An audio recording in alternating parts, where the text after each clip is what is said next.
If you're a US citizen, a green card holder, or someone still waiting for approval, what I'm about to share with you today is critical. Because yes, there are real situations where a person can actually lose their US citizenship, and most people have no idea how this really works. Look, my goal here isn't to scare you, it's to give you clarity.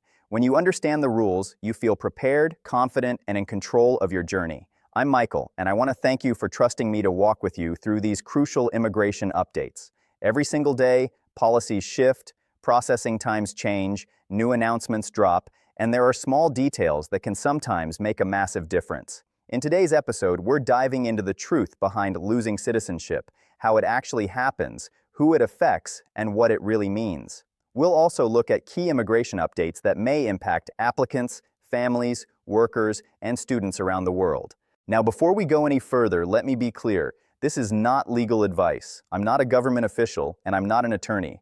I'm here to help you understand this information in a simple, calm, and supportive way so you don't feel lost or overwhelmed. A lot of people believe that once you become a US citizen, that's it. Nothing can ever change. You get your passport, you vote, you feel settled, and it seems permanent. But the reality? It's a little more complicated than that. Citizenship in the United States is incredibly strong, but it isn't completely bulletproof. There are specific laws, clear processes, and careful systems that review cases where something may not have been done correctly. Now, that doesn't mean the government is constantly looking for ways to take citizenship away. What it means is that citizenship is taken seriously, and the path to getting it must be honest and lawful from start to finish. Before we talk about the reasons someone can actually lose citizenship, it's important to understand who is considered a citizen in the first place. Some people are citizens by birth. They were born in the United States or in certain US territories, or they were born outside the country but had at least one American parent who could pass citizenship to them. Others become citizens through naturalization, which means they were not born American, but they went through the immigration process, lived in the country legally, passed exams, took the oath, and earned citizenship. Both groups are citizens. Both have rights. Both share protections under the Constitution. But here's the thing. There is one important difference in how the law views their history. For people born as US citizens, their status is usually very secure. In almost all situations, it cannot be taken away unless there was major fraud involving identity or birth records from the very beginning, and that is extremely rare. For naturalized citizens, there is a record of applications, interviews, background checks, and forms. If much later, the government discovers that something critical in that process was intentionally hidden or falsified, they have the legal power to review it again. That doesn't mean mistakes automatically remove citizenship. It doesn't mean small errors ruin your life. Reviews usually focus on intentional deception, not confusion, language difficulty, or honest misunderstandings. So as we move forward, I want you to keep one thing in mind. Most people never face citizenship problems. The stories you sometimes hear are often connected to serious fraud, criminal deception, or choices that directly conflict with loyalty to the United States. Let's start with the situation that surprises many people because it isn't scary at all. In fact, it's completely voluntary. The first real way someone can lose US citizenship is by choosing to give it up. This is called renunciation, and it is not something that happens casually or by accident. You can't lose citizenship because you were frustrated, because you moved abroad, or because you posted something online saying you don't want to be American anymore. Renunciation is a very formal process that happens face-to-face at a US embassy or consulate outside the United States. You meet with an official, you sign detailed paperwork, and you take an oath stating clearly that you understand what you're doing. There is also a significant fee, and once it is complete, it is permanent. There is no undo button. People choose to renounce for different reasons. Some live permanently in another country and feel fully settled there. Others are trying to simplify taxes or financial systems. Some do it for personal, political, or identity reasons. Whatever the reason is, the key detail is that it is always a personal decision. No one is forced into it. And when someone renounces, they lose the ability to vote. They lose automatic entry into the United States, and they may need a visa in the future if they ever want to visit. For most people, this step never becomes part of their life. It is rare, intentional, and carefully documented. And I want to say this clearly. Simply living abroad, having dual citizenship, or staying overseas for a long time does not automatically take your citizenship away. Renunciation happens only when someone specifically chooses it and completes the process. Now, the next situation is where many people begin to feel anxious. So I want to walk through this slowly, carefully, and calmly. Yes, the government can remove citizenship in certain circumstances, but it usually happens for one reason: serious fraud during the naturalization process. This is called denaturalization, and it does not apply to everyone. It does not happen randomly. It does not happen because someone forgot a date or made a small mistake on a form years ago. Denaturalization usually happens when the government discovers that a person intentionally hid something major while applying for citizenship. That might include using a different identity, concealing a criminal past, hiding involvement in violent groups, or lying about events that were central to the decision to approve the application. When something like that is discovered, it doesn't get handled quietly or secretly. It becomes a legal process in federal court. The person has the right to know what is happening. They have the right to respond. They have the right to be represented, and nothing happens overnight. There is evidence, arguments, review, and decisions made by judges. I know this topic can sound frightening, but here's the truth that often gets lost in rumors. Most citizens never experience denaturalization because most people went through their immigration journey honestly. Even if English was difficult, even if paperwork was confusing, even if mistakes were made by accident, the focus is usually on clear, intentional deception, not misunderstanding. Another thing that often surprises people is that there is no set time limit. The government can look back at older files if something serious comes to light later, but again, that does not mean they are constantly searching for reasons to remove citizenship. What it means is that citizenship is treated as something precious, something that must be earned truthfully. If you followed the process, told the truth, showed your records, and answered honestly, then most of the time you have nothing to fear. And even when cases do happen, they are not about punishing people who are trying their best. They are about correcting situations where citizenship was granted based on information that turned out to be false. There is another area that often creates confusion and sometimes unnecessary fear, and it has to do with associations, the groups people join, and the choices they make after becoming U.S. citizens.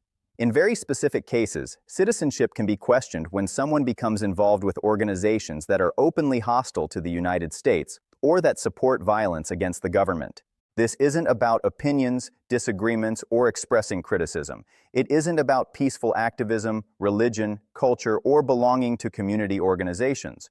What usually matters here is intent and alignment with groups whose goals directly involve overthrowing or harming the United States. In the past, there have been cases where people joined extremist organizations, helped hostile governments, or took roles that clearly worked against U.S. national security. When something like that happens, the government may review whether the person's original oath of allegiance, the promise they made when they became a citizen, was sincere. Sometimes this review happens within the first few years after naturalization because the law assumes that behavior shortly after citizenship may reveal the person's true intentions at the time they applied.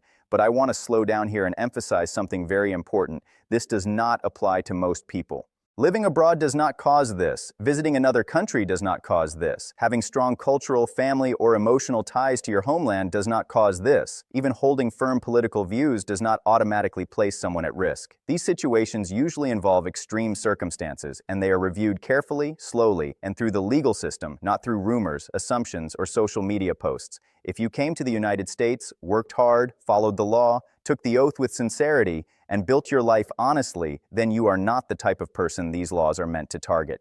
They exist for rare, serious cases, not everyday citizens living normal lives.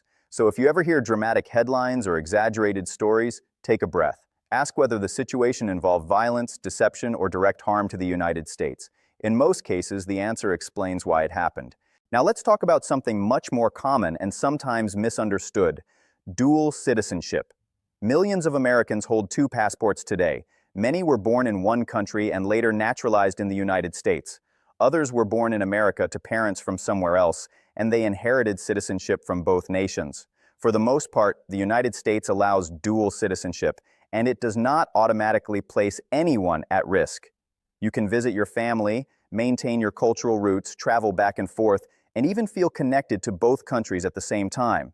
That is normal, and for many families, it is a gift. However, there are rare situations where dual citizenship becomes complicated. These usually involve taking a formal position in another government or swearing an oath that explicitly rejects loyalty to the United States. For example, If someone becomes a high-ranking official in a foreign government that conflicts with U.S. interests, or they sign documents declaring exclusive allegiance to another nation, the government may review whether they still intended to remain fully committed to their U.S. citizenship. Even then, it is not automatic. There is analysis, there are questions, there is legal review. Simply renewing a foreign passport, voting in some foreign elections, or maintaining family ties usually does not threaten citizenship. The key question is intention, whether the person meant to abandon their American identity in a formal legal way. So if you hold two passports, breathe. For most people, it is perfectly fine. Travel, study, work, care for your loved ones, and stay connected to your heritage. The law is not designed to punish people for honoring their background. It is designed to look at very specific, rare behaviors that directly contradict the oath made during naturalization. And as always, if anyone is ever unsure about a complex situation, the safest step is to get professional guidance. Not because you should be afraid, but because clarity brings peace of mind. There is one more category that often gets mentioned in movies, headlines, and dramatic conversations, and that is the idea of losing citizenship because of treason or actions against the United States. This is the most extreme and the rarest situation of all. In very limited cases, a person can face both criminal charges and the possible loss of citizenship if they actively work as an agent for an enemy government, support armed rebellion, or commit treason. These cases are not common everyday situations. They involve serious investigations, clear evidence, and long legal processes that go through federal courts. Nothing happens quickly. Nothing happens quietly. A judge must review everything. The person has rights. The system is designed to be strict, careful, and deliberate. For most people watching this scenario will never come close to their life. Studying abroad, disagreeing with policies, criticizing leaders, posting opinions online, or having strong emotions about global events does not equal treason. Everyday worries, travel plans, family visits, and political opinions do not lead to citizenship loss. When we talk about treason, we are talking about rare extreme actions with deep consequences, and they are carefully proven before any decision is made.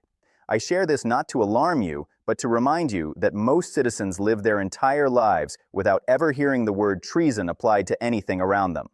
The laws exist because every country protects itself, but they are rarely used, and they are not designed to target ordinary people simply living their lives, raising families, working, studying, and contributing. Now let's take a moment to talk about people who were born in the United States. This is another area where rumors often create unnecessary panic. If you were born in the United States or in most U.S. territories and you received citizenship at birth, your status is generally very strong and protected under the Constitution. In nearly every situation, your citizenship cannot be taken away simply because you traveled, lived abroad, made mistakes, or experienced immigration issues with family members. For U.S.-born citizens, the only extremely rare exception involves fraud at the very beginning. Things like falsified birth records, fabricated identities, or organized scams where documents were intentionally created to show a birth in the United States when it did not actually happen. These situations are hard to prove. They involve deep investigations, and they usually come from long-running fraud rings rather than everyday families. So again, if you were born here, your citizenship is not fragile. It is not something that disappears because of misunderstandings or because your parents were not citizens at the time. The law is designed to protect people born in the country, and when rare fraud cases do arise, they go through courts, evidence, appeals, and long reviews, not quick decisions and not guesses. I want you to hear that clearly because so many viewers write to me saying they heard something online and now they're afraid. The truth is, most of the time there is nothing to fear. Awareness is helpful, panic is not. Now that we've covered the rare and specific situations where citizenship can be questioned, I want to gently shift our focus to something that affects far more people every single day. Immigration updates, processing times, and the ongoing wait that so many families, students, and workers are dealing with right now. If you are waiting on a decision, I know the process can feel slow, uncertain, and sometimes unfair. You check your case status, you refresh your email, you hear different stories from friends and social media, and it becomes confusing very quickly. That's why I like to explain things in simple language, without panic and without hype, just clear information so you know what to expect. Across many categories, USCIS continues to work through backlogs that built up over several years. Some cases are moving faster than people expected, while others are taking longer than the posted timelines. For example, some employment-based applications and work permits in certain offices have improved, while family-based petitions in busy regions still face delays. This doesn't mean anything is wrong with your case. It usually means the local office is handling thousands of files at the same time, and each one must be checked carefully. When you see case actively being reviewed, it often simply means your file is in the queue, not forgotten. And when you see no updates for months, that is frustrating, but it is still normal.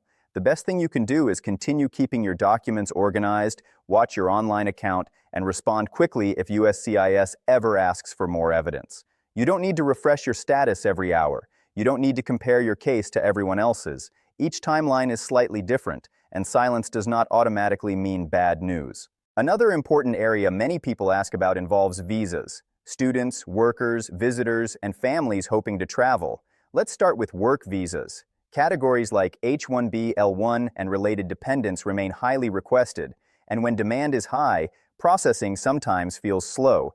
Some applicants receive approvals quickly, especially if premium processing is used, while others wait longer for background checks or administrative review. Again, delays don't always signal denial. Sometimes it simply means more verification is happening behind the scenes. For students, especially those on F-1 visas, the biggest thing to remember is planning ahead.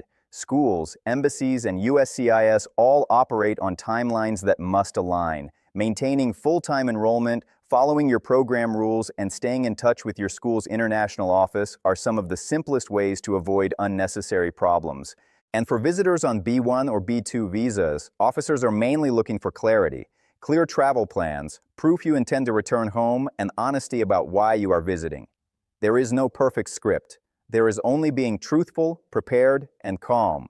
Family members traveling or applying for visas often experience emotional stress because their plans involve weddings, illnesses, reunions, and important life events. Sometimes interviews get delayed. Sometimes documents are requested again. Sometimes travel plans need adjusting. I know that can sting. I know it feels personal, but in most situations, these delays are procedural, not punishment. Staying patient, responding carefully, and avoiding panic reactions usually helps more than anything else. And when something feels confusing, it's always better to seek trusted guidance rather than rely on rumors. When we talk about immigration, one of the biggest topics on people's minds is the green card process. For many families and workers, a green card represents stability, long-term security, and the chance to truly build a future in the United States. But the journey can be slow.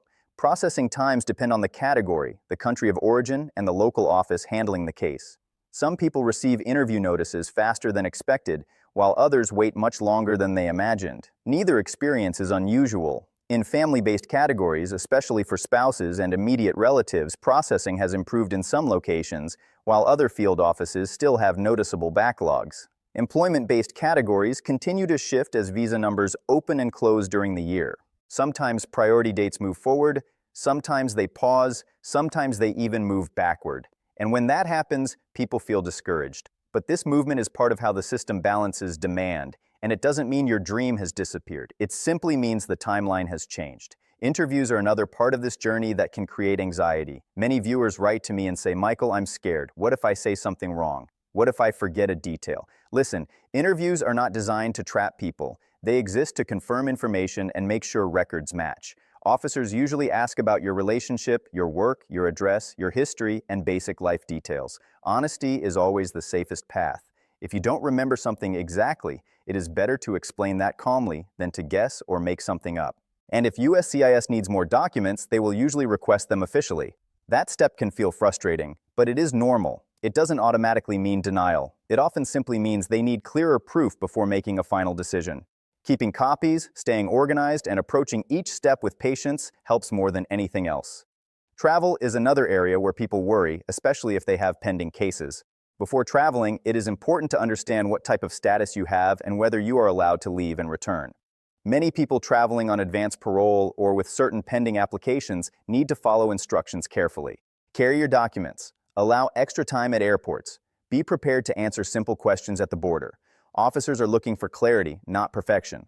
If you are visiting the United States on a temporary visa, the same idea applies. Be honest about the reason for your trip. Explain your ties to your home country. Show that your plans match your visa category. There is no secret trick, and there is no magic phrase. Calm, honest communication is usually the strongest foundation. Sometimes travelers experience secondary inspection or extra questioning. When that happens, it can feel intimidating, but in many cases, it is routine.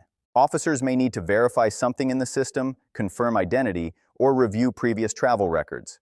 Being respectful, patient, and cooperative goes a long way. I know the waiting room moments can feel endless, but most people are eventually cleared and continue their journey. And it's important to remember that border decisions are about rules, not personal judgment of your worth or your story. As we look at the bigger picture, immigration today is full of moving parts. Policies change, forms update, fees sometimes increase, and digital systems continue to expand. USCIS has been using more online tools for uploading documents, checking case status, and receiving notices. That can feel convenient for some people and confusing for others. If you ever feel lost, take your time. Read instructions slowly, double-check details before submitting, and don't feel pressured by rumors that say, if you don't do this right now, your case will be ruined. Most of the time, there is space to breathe and space to correct honest mistakes. I also want to acknowledge the emotional side of all this. Waiting for a visa, a work permit, or a green card isn't just paperwork. It's your life. It's your plans, your family, your education, and your future. Some days feel hopeful, other days feel heavy, and that's completely human. If you ever feel discouraged, remind yourself that millions of people have walked this road before you. Many waited longer than they expected and still eventually reached the place they were trying to go.